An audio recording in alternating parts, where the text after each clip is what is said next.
Mais plutôt que de conquérir comme Clovis et Charlemagne, Hugues avait choisi de durer. Il instaure dès Noël 987 la règle de la primogéniture mâle en associant au trône son fils aîné, Robert II.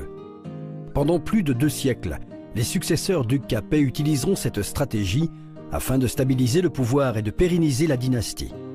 Ils feront sacrer de leur vivant leur fils aîné.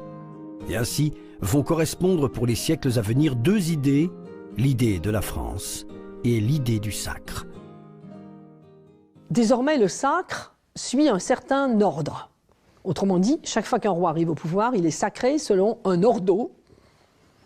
Le terme latin est difficile à traduire, c'est un texte qui dit dans quel ordre il faut faire la cérémonie. Il y a un rituel du sacre qui s'est défini, qui a été accentué, qui s'est développé d'ailleurs au cours du XIIIe siècle. Et les rituels font que c'est une garantie de la légitimité. Si on suit le rituel, ce qui en ressort est légitime. Ce sont des choses très difficiles pour nous à comprendre, mais le rituel, c'est fondamental pour le pouvoir politique à l'époque qui nous intéresse.